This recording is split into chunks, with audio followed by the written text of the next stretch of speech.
Doctor Jayaprakash करदम की कहानी तलाश पढ़ते हैं। किराए का मकान तलाश करना रामवीर सिंह के लिए एक छोटी समस्या नहीं थी। एक सप्ताह से वह एक गेस्ट हाउस में रह रहे थे। हालांकि शहर में उपलब्ध होटलों की तुलना में गेस्ट हाउस बहुत महंगा नहीं था, लेकिन गेस्ट हाउस में रहने की एक सीमा थी। अधिक समय तक वहां नहीं रहा जा सकता था। दूसरे गेस्ट हाउस में भोजन आदि की सुविधा नहीं थी। चाय खाना सबके लिए उनको बाहर किसी होटल या ढाबे में जाना पड़ता था। एक बार दफ्तर में आ जाने पर रामवीर सिंह का बाहर जाने को मन नहीं करता था, इसलिए कई बार वह खाना खाने की बजाय फल आदि खाकर ही काम चला लेते थे। रामवीर सिंह एक सरकारी अधिकारी थे। बहुत से लोगों के साथ उनका रोज संपर्क होता था। ऐसे में कोई उन्हें ढाबा पर खाना खाते देखेगा तो क्या सोचेगा? विभाग का कोई अधिकारी या कर्मचारी भी उसे देख सकता है। उनके मन में यह भाव भी हमेशा बना रहता था। फ़ोन ही उन्हें सबसे बड़ी दिक्कत महसूस होती थी। किसी से फ़ोन पर कोई बात करनी हो तो उसके लिए उनको गेस्ट हाउस के स्वागत पटल या किसी टेलीफोन बूथ पर जाना पड़ता है। इसके अलावा रामवीर सिंह को लिखने पढ़ने की आदत थी और उन दिनों वह प्रशासन और समाज में व्याप्त भ्रष्टाचार के अंतर संबंधों पर एक पुस्तक लिख रहे थे। उसके लिए भी उनकी तन्मयता नहीं बन पा रही थी। लिखने के लिए जिस तरह का वातावरण वह चाहते थे वह उनको यहाँ नहीं मिल रहा था। इन सब कारणों से गेस्ट हाउस में रहना उनको काफ़ी असुविधाजनक महसूस हो रहा था। एक सप्ताह में रामवीर सिंह अपने लिए एक सुविधाजनक मकान किराए पर ढूंढ रहे थे। ऐसा मकान जो ज़्यादा बड़ा ना हो, किंतु 2 कमरों का सेट ज़रूर हो, जिसमें एक कमरा बेडरूम और दूसरा ड्राइंग रूम के रूप में काम आ सके।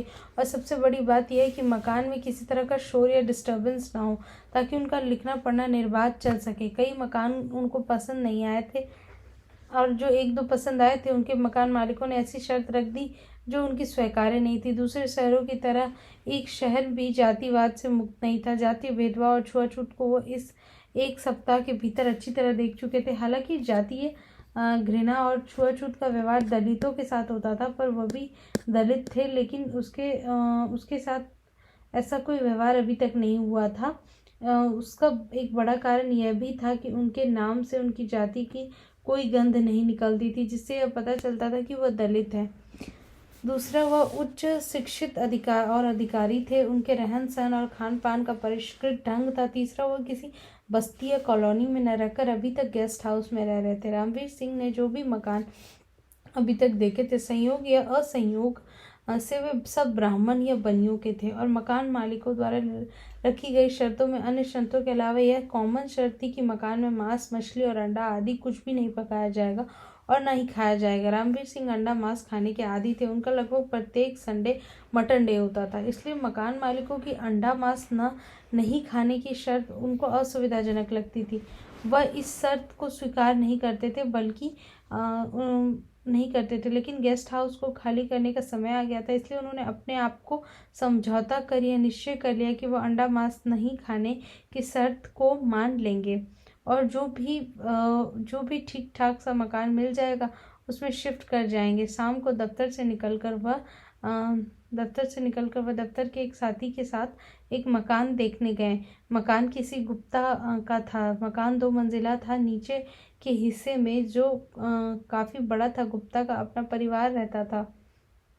ऊपर की मंजिल पर 2 कमरे, रसोई, गुसलखाना और शौचालय था। कमरों के आगे छोटा सा बरामदा था। बाकी सारी छत खुली थी। बिजली पानी का मुकम्मल इंतजाम था। धूप हवा आदि की दृष्टि से भी मकान बिल्कुल ठीक था। ऊपर आने जाने के लिए बाहर से अलग सीढ़ियां थी। मकान का यह हिस्सा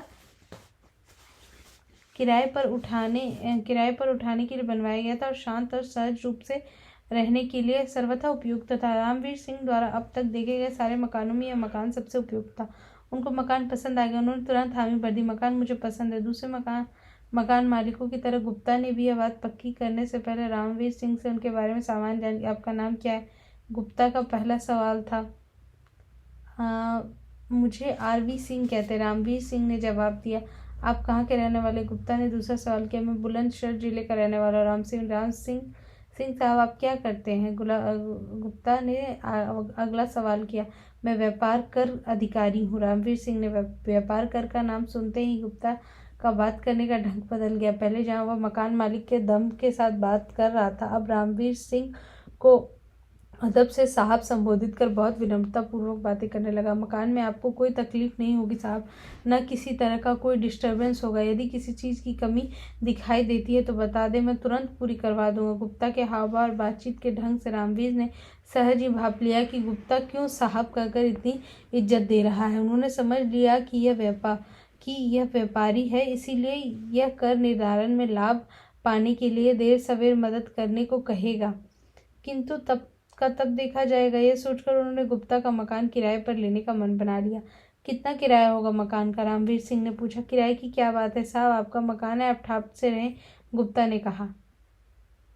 फिर भी जो वाजिब समझते हैं वो बताइए, पहले वाले किराएदार से भी तो आप कुछ लेते होंगे, रामवीर सिंह ने कहा। पहले की बात छोड़िए साहब, वह तो 300 रुपये महीने देता था, बिजली पानी अलग, लेकिन आपको जो उचित लगे वह दे दे।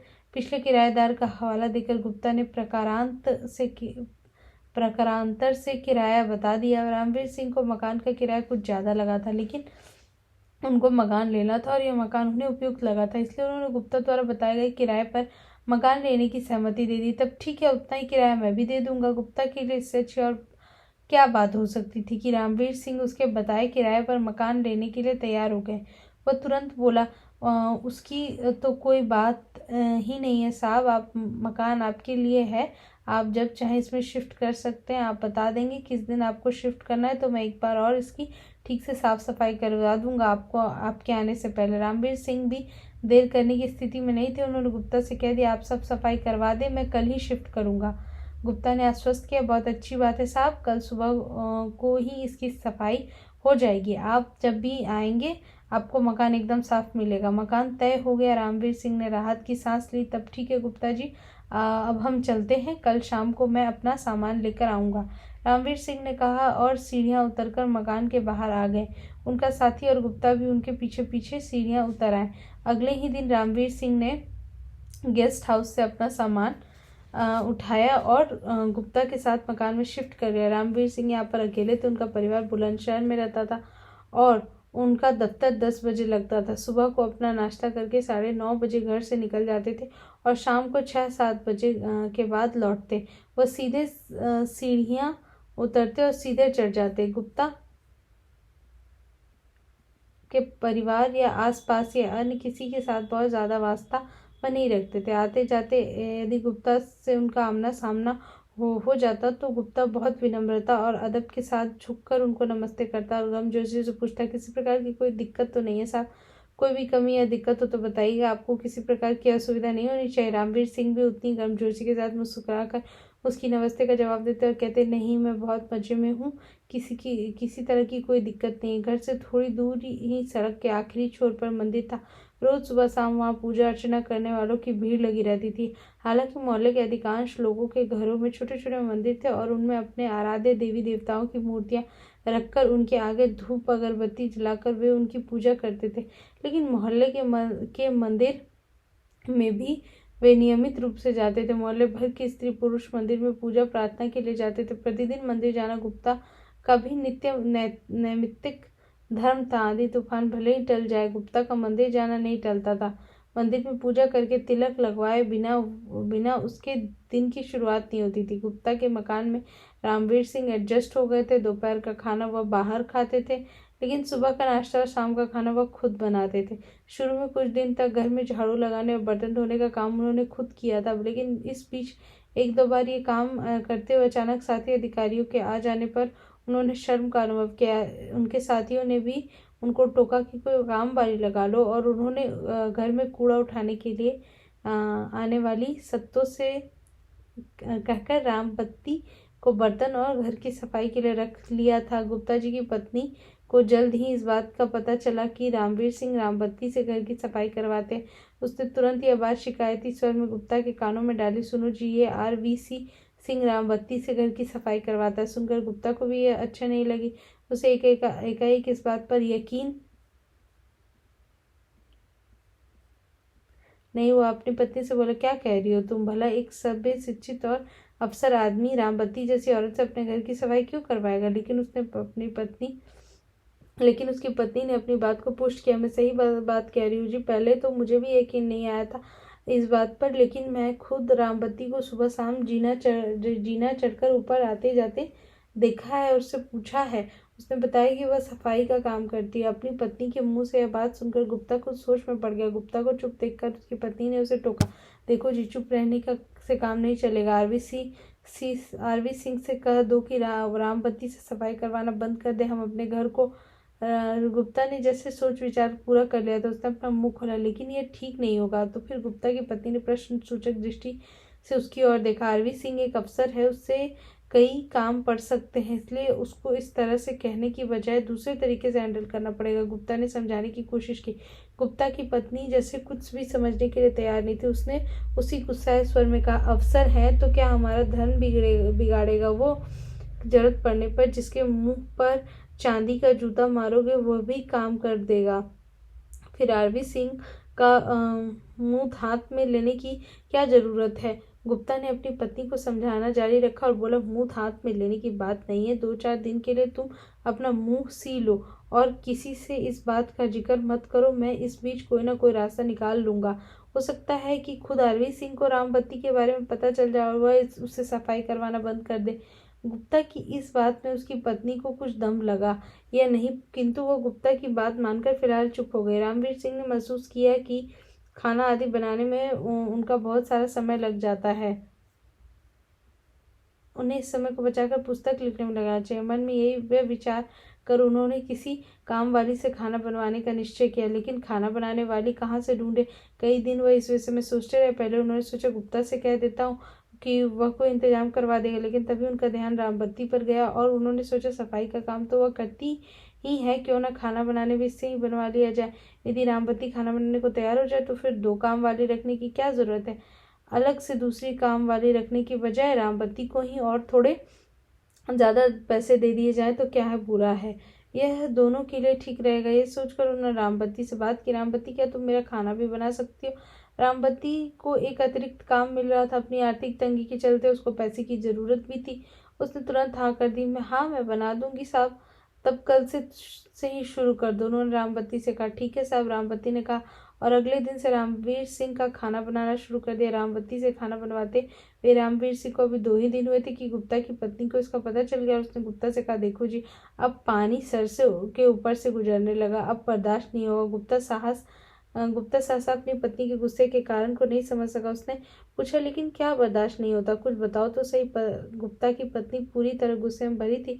गुप्ता के इतने कहते ही फट पड़ी। अब तक तो आरवी सिंह केवल सफाई करवाता था रामबत्ती से, अब तो उससे खाना भी बनवाने लगा है। किचन में स्लैब, नल, हर चीज को हाथ लगाती है वो। यह बात सुनकर गुप्ता को झटका सा लगा, लेकिन उसने संयम से काम लिया और अपनी पत्नी से बोला, तुम चिंता मत करो, मैं आरवी सिंह से इस बारे में बात करूंगा। अगले दिन सुबह को ऑफिस जाते समय गुप्ता ने रामवीर सिंह को टोक दिया, साहब, आप रामबत्ती से खाना बनवाते हैं? हाँ, रामवीर सिंह ने कहा और पूछा, कुछ हुआ है क्या? नहीं, कुछ नहीं हुआ तो कुछ नहीं है साहब, पर अच्छा रहेगा यदि आप रामबत्ती की बजाय किसी और से खाना बनवाओ। गुप्ता ने विनय पूर्वक अपना सुझाव रामवीर सिंह के समक्ष रखा। रामवीर सिंह कुछ समझ नहीं पाए कि गुप्ता रामबत्ती से खाना नहीं बनवाने के लिए क्यों कह रहा है। उन्होंने जानना चाहा, क्यों, रामबत्ती में क्या कमी है? वह खाना बना देती है तो इसमें क्या गलत है? गलत है साहब, तभी आपसे कह रहा हूँ कि आपको रामबत्ती से खाना नहीं बनवाना चाहिए। गुप्ता ने फिर अपनी बात पर बल दिया। गुप्ता की बात का रहस्य रामवीर की समझ में नहीं आ रहा था। उन्होंने जोर देकर पूछा, लेकिन क्यों? आप नहीं जानते साहब, रामबत्ती चूहड़ी है, एक चूहड़ी से खाना बनवाएंगे आप? मांस मछली पता नहीं क्या क्या खाती है, मुझे तो सोचकर ही घिन सी आ रही है। और वह रसोई घर के अंदर घुसकर सब चीजों को छुएगी। गुप्ता ने रहस्य से पर्दा हटा दिया। गुप्ता की यह बात रामवीर सिंह को अच्छी नहीं बल्कि बुरी लगी। उन्होंने गुप्ता से कहा, चूहड़ी है तो क्या हुआ? यह है तो वह भी इंसान ही, और फिर वह साफ शुद्ध रहती है। लेकिन रामवीर सिंह की इस बात पर गुप्ता पर कोई असर नहीं पड़ा। उसने कहा, इंसान तो है साहब, इंसान तो सब है साहब, पर इंसान इंसान में भेद होता है, सब इंसान बराबर नहीं होते। हजारों साल से समाज में यह भेद बना हुआ है। समाज के बीच समाज के अनुसार चलना पड़ता है साहब। समाज जिन बातों को मानता है हमको भी वे बातें माननी पड़ती है। यदि मोहल्ले में यह बात चल गई तो हमारे घर में अंदर चूहड़ी खाना बनाती है तो मुसीबत हो जाएगी, लेकिन खाना तो उससे मैं अपना बनवाता हूँ। जब मुझे कोई ऐतराज नहीं तो किसी और को क्या दिक्कत होगी? रामवीर सिंह ने प्रश्न सूचक दृष्टि से गुप्ता की ओर देखा। ठीक है, खाना बनवाते साहब, पर मकान तो मेरा है। एक चूड़ी के प्रवेश करने से रसोई घर अपवित्र होता है मेरा तो। गुप्ता के इन शब्दों से उसका मालिक होने का दम्भ उभर आया था। रामवीर सिंह को गुप्ता का जवाब बहुत अटपटा लगा। वो बोले, आपकी बात कुछ जच नहीं रही है मुझको तो गुप्ता जी। हमें इस तरह की बातें नहीं सोचनी चाहिए। ये बातें बहुत पुरानी और पीछे छूट चुके हैं। हमारा संविधान जिससे हमारा देश चलता है, उसकी नज़र में सब बराबर है। कोई किसी से छोटा बड़ा या छूत अछूत नहीं है। रामवीर सिंह ने गुप्ता को समझाने का प्रयास किया, लेकिन गुप्ता अपनी बात पर अडिग था। वो कुछ भी समझने के लिए तैयार नहीं था। वो बोले, संविधान से देश चलता है साहब, समाज नहीं। समाज परंपराओं से चलता है। पूरे मोहल्ले में ब्राह्मण बनिए रहते, धर्म कर्म से चलने वाले। आपको मेरी बात नहीं जच रही है तो देख लीजिए साहब, आप रमबत्ती से खाना बनवाना चाहते तो आपको मकान खाली करना पड़ेगा। गुप्ता के मुंह से यह बात सुनकर रामवीर सिंह सन्न रह गए। भेदभाव की इतनी दुर्गंध इन लोगों के मन में भरी है। उन्होंने सोचा, कोई अन्य बात हो तो मानी जा सकती है, जैसे वह गंदी रहती हो, उसमें चोरी चकारी की आदत हो, या उसे खाना ठीक से बनाना नहीं आता। पर रामबत्ती में ऐसी कोई बात नहीं है। वह खाना बनाने में कुशल, एक निहाल, सुशील और ईमानदार महिला है। इसलिए केवल इस आधार पर उससे खाना नहीं बनवाने का कोई औचित्य नहीं है। पर वह जाति से चूड़ी है, ऐसा करना तो जातिवाद को बढ़ावा देना है। गुप्ता की बात मानकर रामबत्ती से खाना बनवाना बंद कर देता तो छुआछूत और जातिवाद के सामने हथियार डाल देना होगा, जो समाज का सबसे बड़ा दुश्मन है और इसका विरोध मैं आज तक करता आया हूं। रामवीर सिंह के मन ने निश्चय किया कि वह रामबत्ती से खाना बनवाना बंद नहीं करेगा, और उन्होंने गुप्ता को जवाब दे दिया, यदि यह बात है तो मैं आपका मकान खाली करने के लिए तैयार हूँ, लेकिन जातिगत भेदभाव के आधार पर मैं रामबत्ती का से खाना बनवाना बंद नहीं करूंगा। और ऑफिस जाने की वजह वह नए मकान की तलाश में निकल पड़े।